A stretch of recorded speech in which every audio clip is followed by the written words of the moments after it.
Phoenix AP.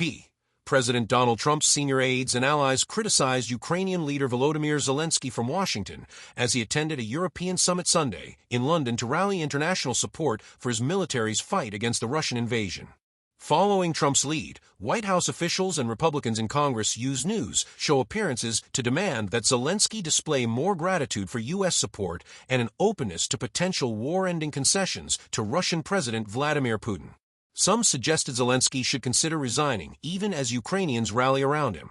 But they offered little clarity as to what Zelenskyy and Ukraine could do after Friday's Oval Office meeting, in which Trump and Vice President J.D. Vance berated him before canceling the signature of an economic agreement between Washington and Kyiv.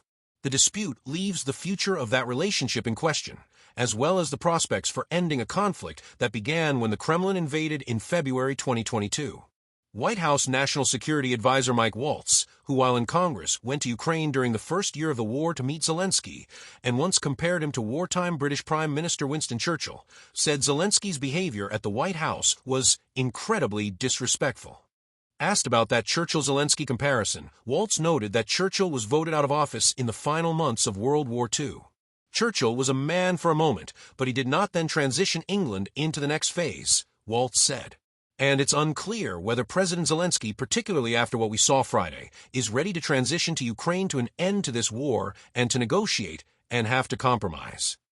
Waltz said a negotiated end to the war would involve territorial concessions from Ukraine, as well as Russian concessions on security guarantees, but he did not offer any more details about what Moscow would have to do. House Speaker Mike Johnson, Republican Louisiana, echoed the suggestion that Zelenskyy may need to step aside.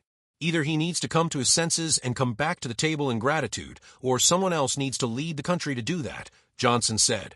I mean, it's up to the Ukrainians to figure that out.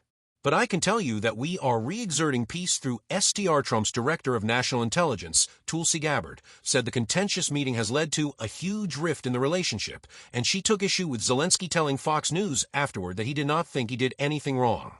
There's going to have to be a rebuilding of any kind of interest in good faith negotiations, I think, before President Trump is going to be willing to re-engage on this, she said.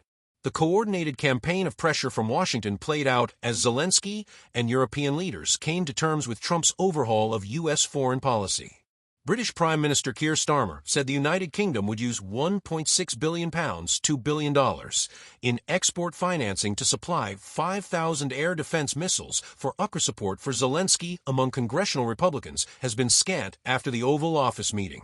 But Alaska Senator Lisa Murkowski, one of the few GOP lawmakers willing to break with Trump publicly, criticized the Republican